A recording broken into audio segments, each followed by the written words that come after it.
Você está quebrado? É para a gente pensar. E eu estava pensando, quando é que foi que nós sofremos a primeira quebradura? O homem, ele foi, na verdade, ele não foi quebrado ao cair no chão, ao ser jogado no chão. O homem, a primeira fratura, a primeira quebradura que o homem, ser humano, sofreu foi quando ele fez a péssima escolha de não obedecer a Deus. Quando Deus se separou, que ali houve a separação, o homem ficou só e quebrado.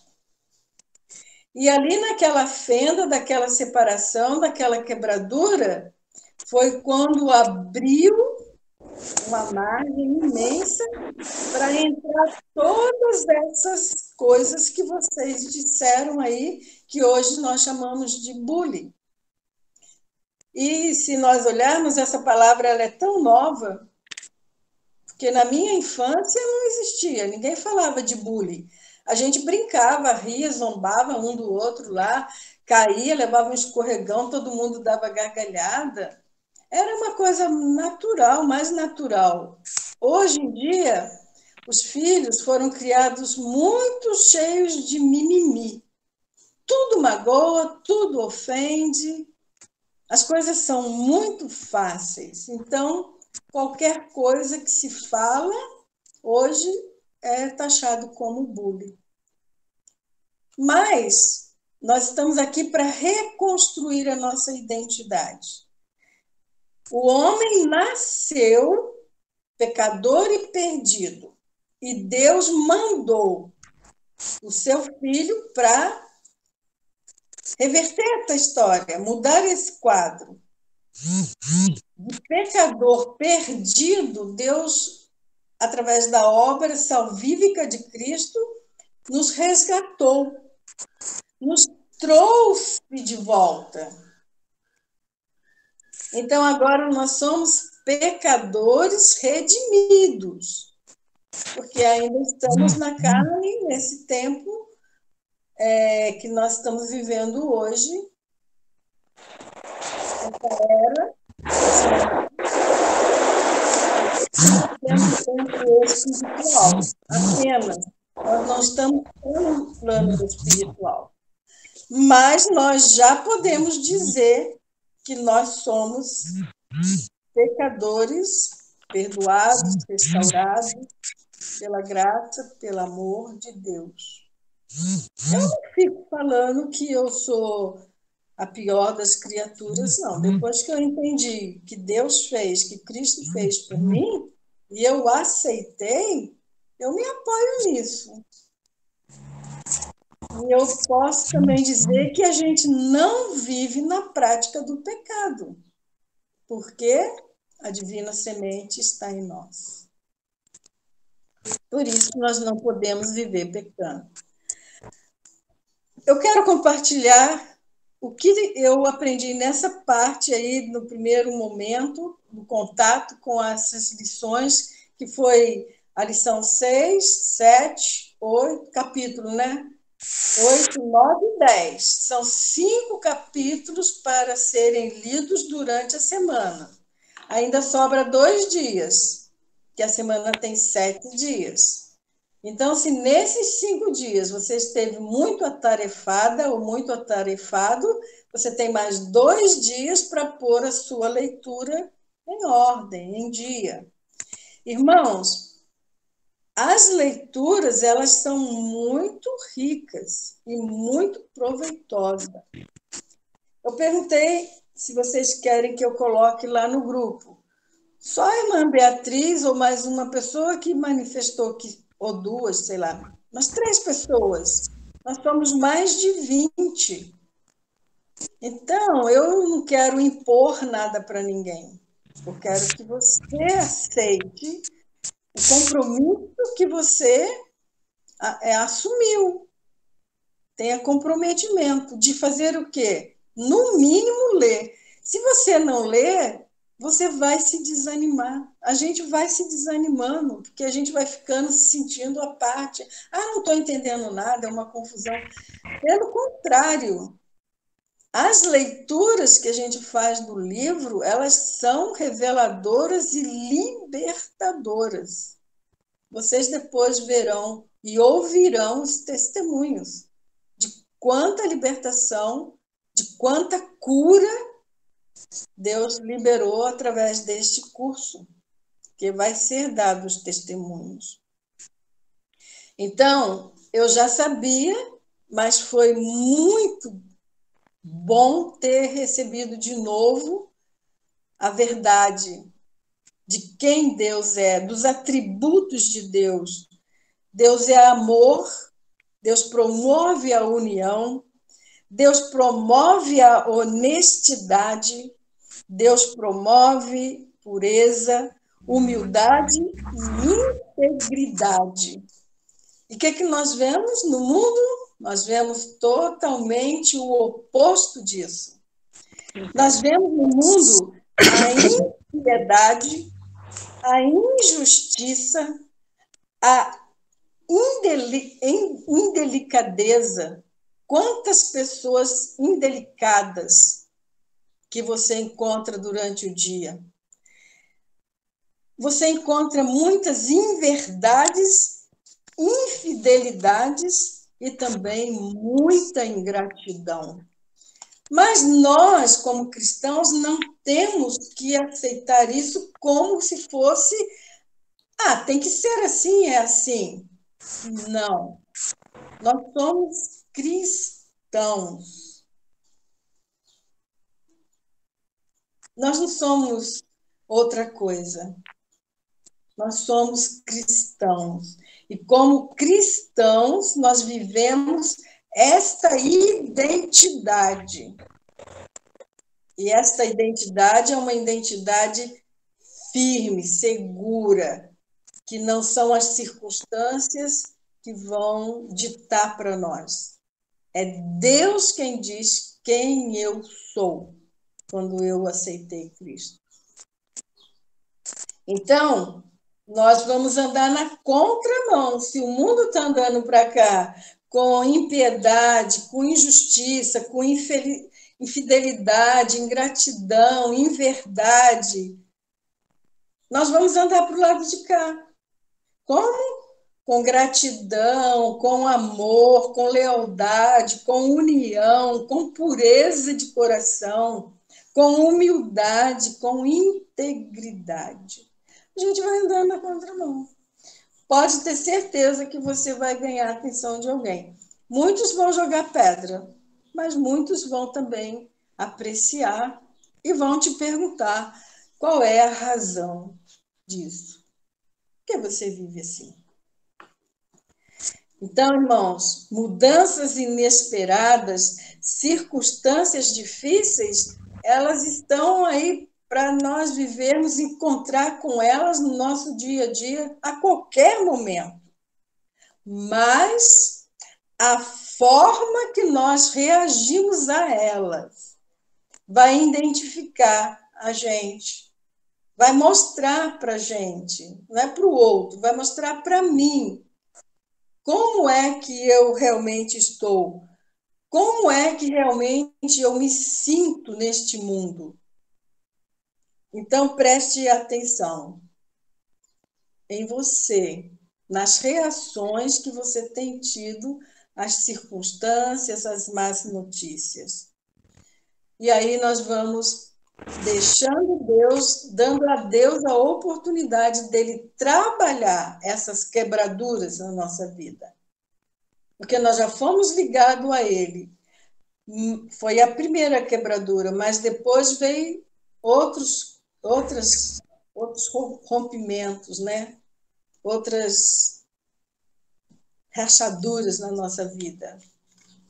E Deus tem a cura para todas elas.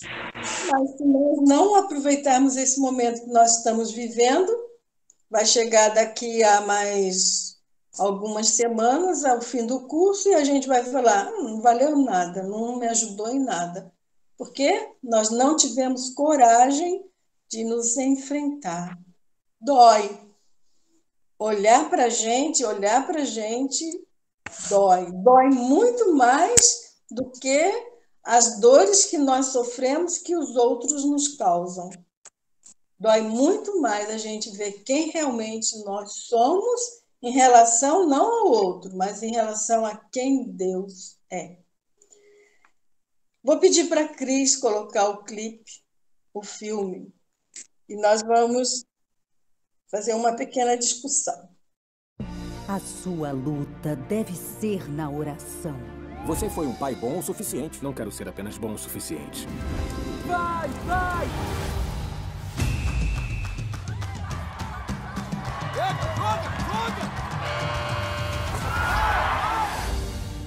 A fábrica mais antiga da cidade vai fechar as portas. John, os pais da maioria dos meus jogadores trabalham na fábrica. Isso não vai ser legal. Perdi 3 treinadores e 2 professores. Acho que tem uma solução pro cross country. Não, eu nem gosto de correr. Não morre, não morre. Cross country nem é um esporte de verdade. Por que as pessoas fazem isso? Tô impressionada que terminou. Você é a minha melhor opção. Vocês vieram pro teste? Não, senhor, só estamos conversando. Você veio pro cross country? Sim, senhor. Só uma menina apareceu e ela tem asma. Ah, quer dizer a Hannah Scott. Você gosta de correr? É a única coisa que eu sei fazer. Por que competir só com uma corredora? Uma corredora importa. Thomas, tem tempo para uma visita? Treinador de basquete, trocou de esporte e continua sem time? É triste até pra mim. Olha, eu entendo. Tem que treinar cross country, mas não é o fim do mundo, John.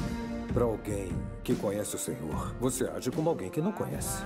Eu já vi você dar vários discursos inspiradores para os seus jogadores sobre agir sob pressão e chegar mais longe. Hannah, você tá mais rápida.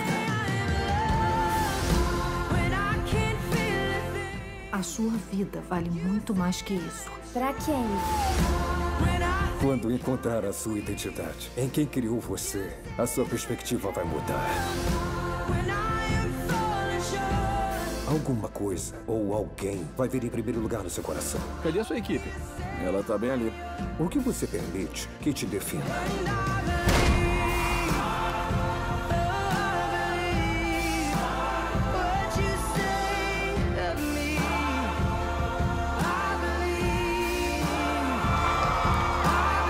Aquela é... É a Hannah. Corre, Hannah!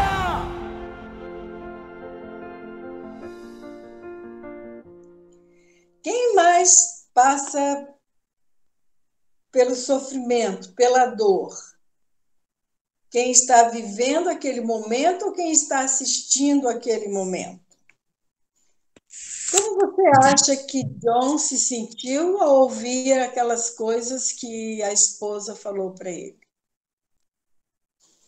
Você não sentiu empatia? Você não entendeu o que ele estava vivendo? Você nunca passou por aquilo?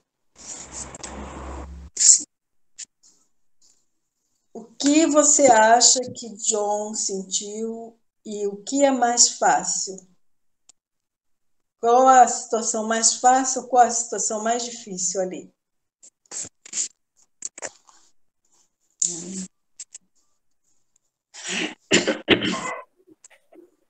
Eu acho que é os dois.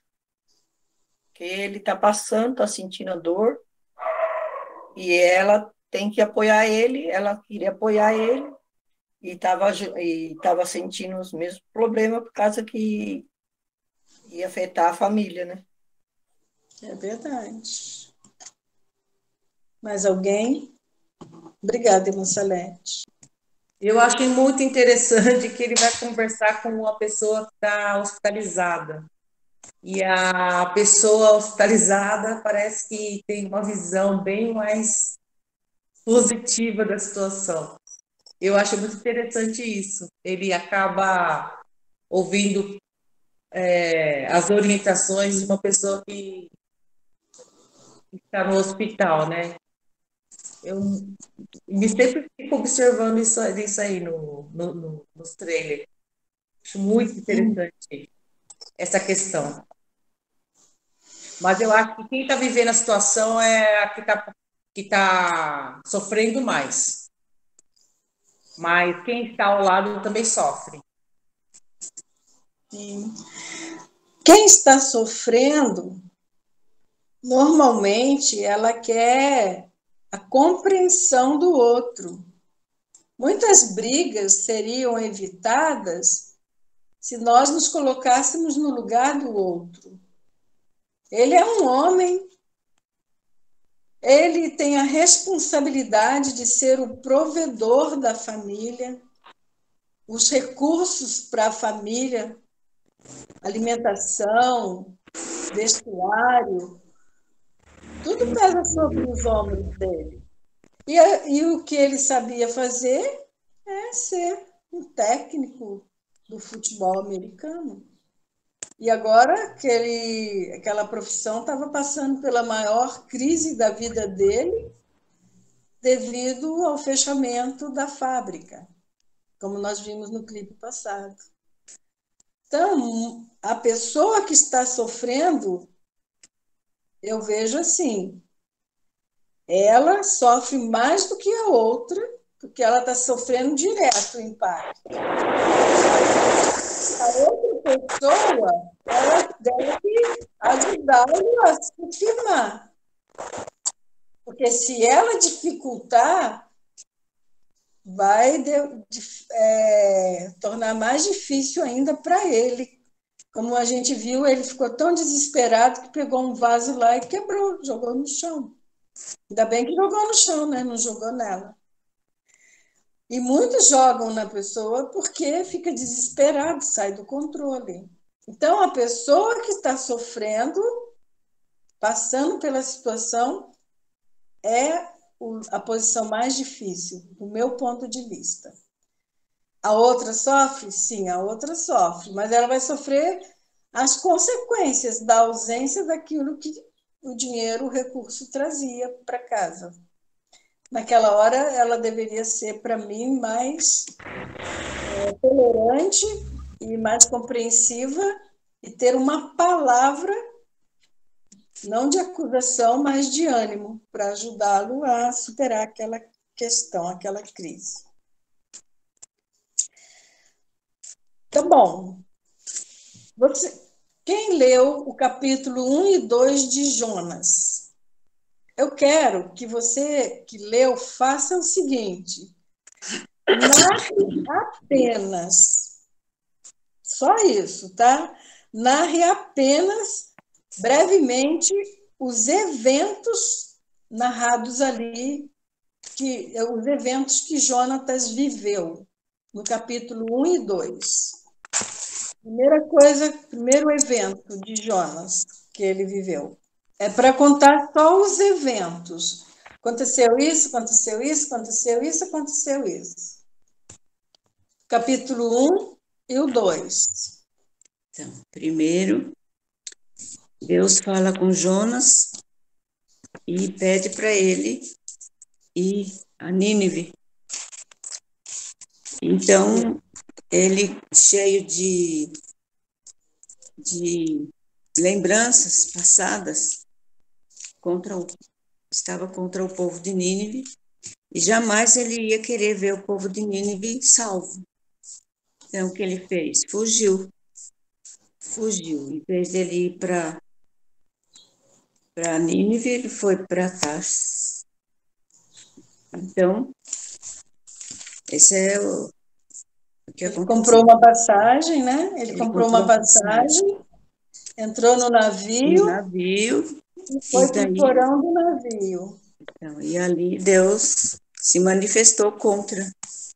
E quando ele estava ali dormindo, e todos já se debatendo, com medo de tudo que estava acontecendo, então foi quando eles descobriram Jonas dormindo, sossegado. Então, quando chamaram a Jonas, ele disse que o culpado era ele e que eles podiam jogar ele, porque ele estava desobedecendo a Deus. Então, eles tiraram sorte E, na verdade, era Jonas. Então, foi quando eles jogaram Jonas no mar. E daí a tempestade passou. Alguém quer continuar a história? Aí veio o grande peixe e Jonas passou ali 3 dias, né, no ventre daquele peixe. Obrigada, irmã Beatriz. Aí ele orou. Aí ele sentiu o drama. Então, então nós vimos isso. Deus chamou Jonas. Jonas desobedeceu a Deus. Foi para o lugar oposto que Deus mandou. Era para ir para Nínive. Comprou uma passagem para Tarso. Entrou dentro do navio. Foi dormir tranquilamente, como se nada tivesse acontecido. E aí começou a saga da tempestade, abatendo o navio. E as pessoas ficaram ali desesperadas, sem saber o que estava acontecendo.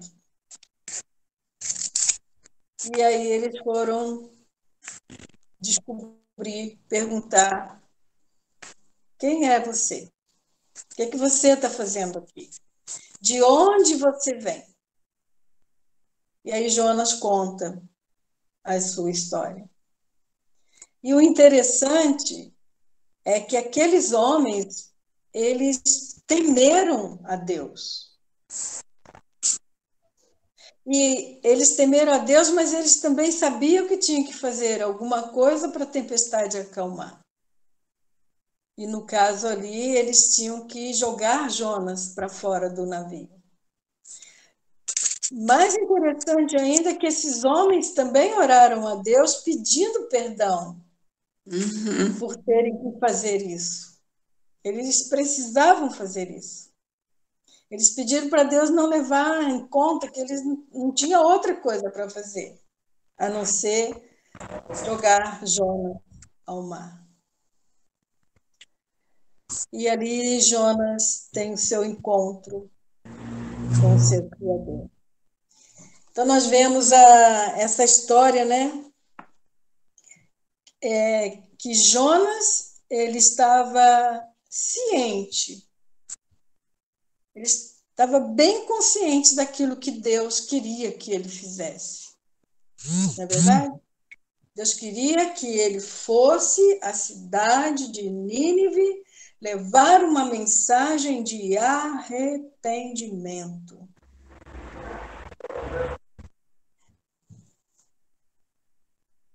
Nós não vamos ter tempo de ler o capítulo 3 e 4, mas o que aconteceu?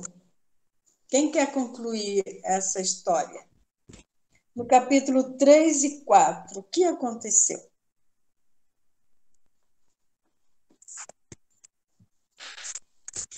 Jonas chegou até a cidade, né? Pregou o arrependimento, né? As pessoas ouviram a palavra, se arrependeram, fizeram um jejum, desde o rei até os animais. E Jonas rodeou a cidade pregando o evangelho do arrependimento. Eles ouviram e pediram perdão ao Senhor. Jonas subiu uma colina e ficou esperando a Deus destruir a cidade. E Deus não destruiu a cidade. E aí nasceu uma folha, uma planta, porque Jonas queria morrer de depressão, de tristeza, porque Deus não matou o povo, porque aquele povo oprimia, né, o povo de Jonas, os hebreus. Era um povo que fazia mal, era um povo que vivia em guerra com eles. Então Jonas, na realidade, queria que eles morressem. Aí Deus fez uma planta nascer, fez uma sombrinha na cabeça dele, para ele não ficar com muito sol na cabeça. Deus teve todo esse cuidado. E ele ficou todo feliz quando a plantinha nasceu e fez uma cabaninha para ele, uma sombrinha. E ele ficou ali sentado naquela colina, naquela montanha, esperando o fogo cair do céu e ver a morte das pessoas. E não aconteceu. Aí veio um bichinho, nasceu, um inseto. Ele picou lá, mordeu a planta morreu. E por causa daquilo, Jonas entrou em depressão, por causa que a plantinha morreu. Aí Deus fala com ele: você ficou triste, depressivo, por causa que não foi justamente com essas palavras, né? Porque a plantinha morreu, que nasceu num dia e morreu no outro, e eu não vou me compadecer desse povo. Aí Deus fala da quantidade de pessoas que eu não me lembro agora, que tinha na cidade. Crianças, idosos, animais, que não sabem distinguir a mão direita da mão esquerda. E Deus ali explicou para Jonas o porquê que ele não iria destruir a cidade. Uhum. Essa passagem de Jonas é para a gente fazer uma comparação com o texto que nós não vamos ler porque não temos tempo. É o texto de Jeremias, que fala, né, das cisternas rotas. Jeremias 2:13, que diz: porque o meu povo fez duas maldades. Abandonaram-me a fonte de água viva e cavaram cisternas para si, cisternas quebradas que não podem armazenar água. Jeremias 2:13. Então, a comparação aqui seria entre o povo de Nínive, que era um povo que não conhecia Deus, que não tinha experiências com Deus, e nós sabemos pela história bíblica que Nínive é a cidade de Nimrod. E Nimrod era considerado um dos homens mais bravos, mais violentos, mais agressivos daquela época. Jonas tinha uma questão com eles. E ele estava preso, como a irmã Beatriz disse, emocionalmente, não queria ir lá pregar o evangelho, levar as boas novas. Mas eles eram um povo que não tinha experiência com Deus. Agora, no caso de Jeremias, esse povo que cavou, que fez uma maldade, Deus reclama, né? Olha como Deus fala assim: porque o meu povo fez duas maldades para com ele. Viraram as costas e cavaram uma cisterna. Deixaram de buscar água na fonte para buscar água numa cisterna que não podia. Essas cisternas eram as alianças que o povo de Israel foi fazendo ao longo da sua caminhada com povos que não podia protegê-los nem ampará-los. Então, ali nós vemos esse contraste nessas duas histórias. Um povo que não conhecia Deus, mas ouviu a mensagem de advertência, porque Deus disse que ia destruí-los, e eles se converteram. A história em Jonas diz que toda a nação se converteu. E mostra a reação de Jonas. Olha como ele ficou abatido por Deus não ter destruído, por Deus não ter lançado fogo sobre aquela cidade. Irmãos, a nossa reação diante das circunstâncias mostra o que nós estamos passando. Então, nós devemos olhar para ver como é que nós estamos. E o povo de Israel, né? A nação de Israel, os judeus, eles eram pecadores, que Jeremias descreveu. Eles conheciam a Deus, mas eles se voltaram contra Deus, ao ponto de Jeremias ficar tão abatido que tem até o livro escrito das Lamentações de Jeremias. Uma atitude diferente da atitude de Jonas. E aí eu te pergunto,